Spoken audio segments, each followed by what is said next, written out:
Olá, caros irmãos em Cristo, sejam todos muito bem-vindos à nossa casa de Bezerra, virtualmente aqui na internet.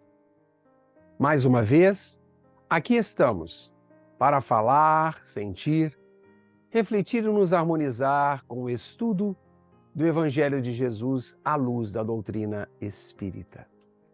E que os amorosos amigos espirituais da nossa casa continuem nos amparando neste singelo trabalho e nos fortaleça para enfrentarmos os desafios do momento presente. Vamos nos permitir uma pausa para a reflexão e harmonização de nossas mentes e corações, sempre voltados para a luz que nos direciona ao bem. Esse é o convite que a cada semana nós refazemos. E hoje eu quero falar com vocês sobre Jesus caminha sobre as águas, que está em Mateus capítulo 14, versículos 23 a 33, que diz: Logo em seguida, forçou os discípulos a embarcar e aguardá-lo na outra margem, até que ele despedisse as multidões. Tendo-as despedido, subiu ao monte a fim de orar a sós. Ao chegar à tarde, estava ali sozinho.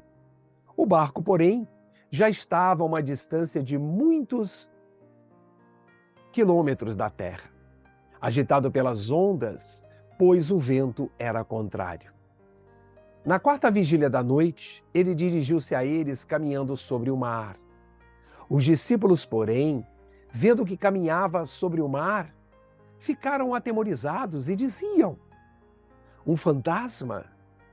E gritaram de medo. Mas Jesus lhes disse logo: Tende confiança, sou eu, não tenhais medo. Pedro, interpelando, disse: Senhor, se és tu, manda que eu vá ao teu encontro sobre as águas. E Jesus respondeu: Vem. Descendo do barco, Pedro caminhou sobre as águas e foi ao encontro de Jesus. Mas sentindo o vento, ficou com medo e, começando a afundar, gritou: Senhor, salva-me! Jesus estendeu a mão prontamente e o segurou, repreendendo-o. Homem fraco na fé, por que duvidastes? Assim que subiram ao barco, o vento amainou.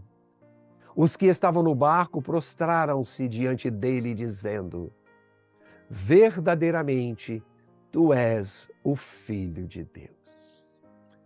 Caros irmãos, o mestre Allan Kardec identifica duas possibilidades para explicar o andar sobre as águas. Um é o desdobramento perispiritual, por força da emancipação da alma, também conhecido como bicorporeidade, seguida de tangibilidade do espírito, ou por simples levitação corporal.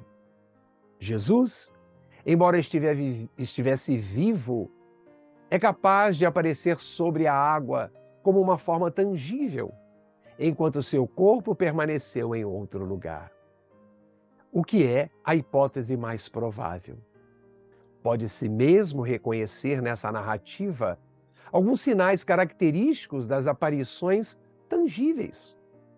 Por outro lado, também pode ter sucedido que o corpo de Jesus fosse sustentado e neutralizado, e tenha neutralizada, a sua gravidade pela mesma força fluídica que mantém, digamos, uma mesa no espaço sem um ponto de apoio. Idêntico efeito que se produz muitas vezes com os corpos humanos. O fato é que Jesus não se encontrava no barco, pois enquanto ele se despedia da multidão, os discípulos faziam a travessia de uma margem à outra. Mas durante a travessia, já distante da segurança da terra firme, uma corrente de ventos contrários agitou o barco, provocando medo nos que ali se encontravam. Com o intuito de acalmá-los, Jesus foi até os discípulos, caminhando sobre as águas. Acontecimento que a princípio gerou temor, pois os discípulos pensaram estar diante de um fantasma. Eles não sabiam o que estava acontecendo. E essa palavra fantasma era utilizada numa linguagem comum para as chamadas aparições de espíritos.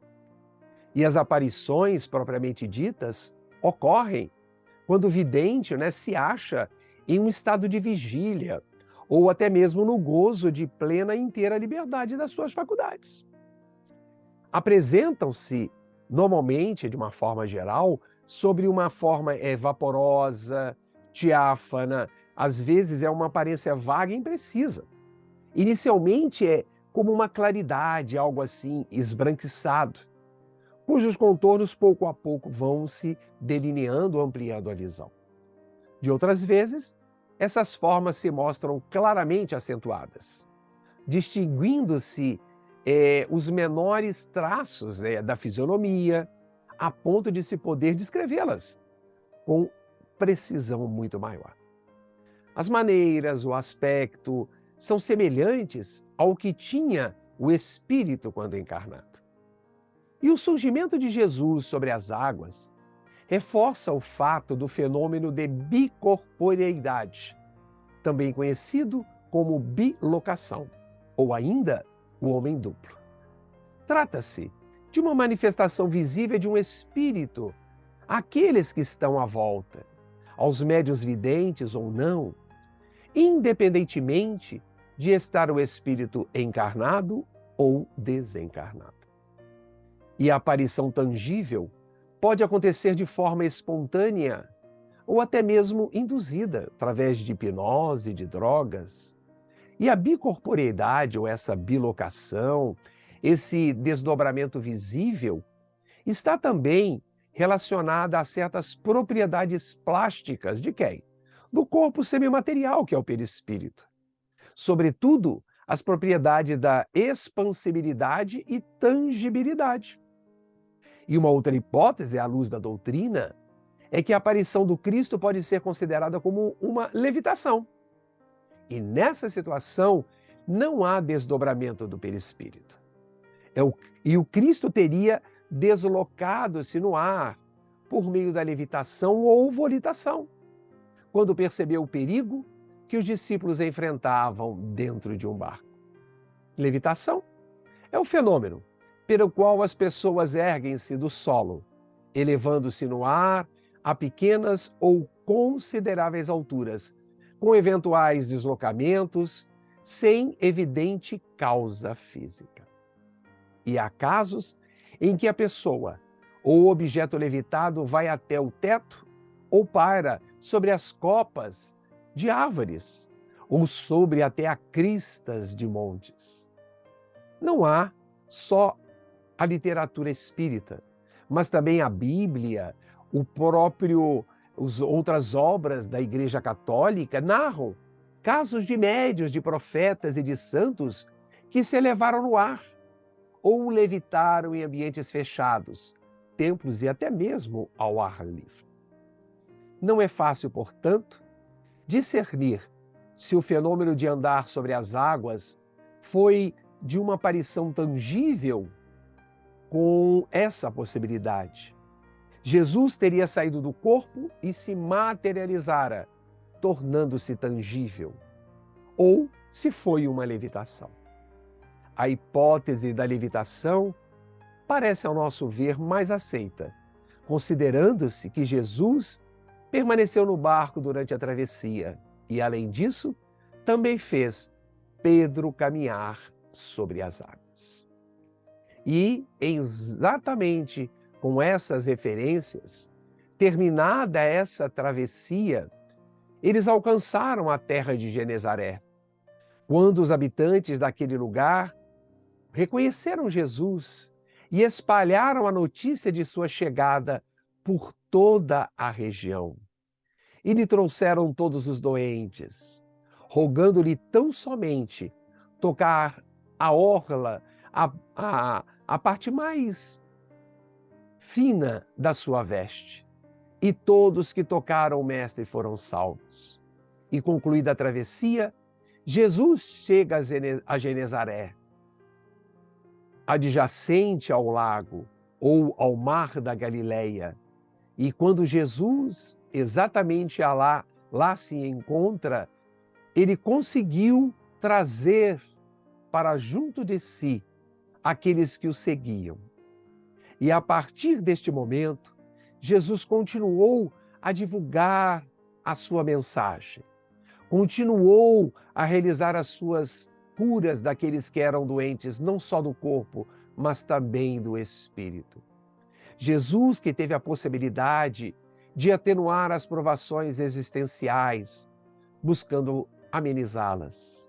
Jesus, este guia e modelo da humanidade terrestre, continua a operar curas e a realizar fenômenos prodigiosos em nome do Pai, todos os dias. E permanecerá assim por muitos e muitos milênios que se abrem ao futuro. Todavia, o maior prodígio será o de transformar nós, espíritos primitivos e imperfeitos da humanidade terrestre, em seres de luz pelo conhecimento e a vivência do seu Evangelho. Essa é a mensagem de Jesus. Estas são as nossas reflexões para o dia de hoje. Lembremos sempre, nos momentos mais atribulados, de continuarmos a ter o nosso pensamento e o nosso coração sintonizado com os planos superiores, nos quais estarão os espíritos iluminados, que, conectados a Jesus, pedirão por nós, intercederão por nós, para que nos sintamos fortalecidos e encorajados para seguir nas lutas do dia a dia. Essas são as nossas reflexões para o dia de hoje. Espero que esta mensagem tenha calado ao seu coração. E se essa mensagem faz sentido para você, compartilhe. Faça chegar esta mensagem a um número maior de irmãos necessitados em humanidade. Se quiser, deixe os seus comentários e que possamos continuar nos cuidando e que possamos estar juntos na próxima semana, aonde novamente falaremos do Evangelho de Jesus à luz da doutrina espírita. Um abraço fraterno em todos e até o nosso próximo encontro. Muita paz.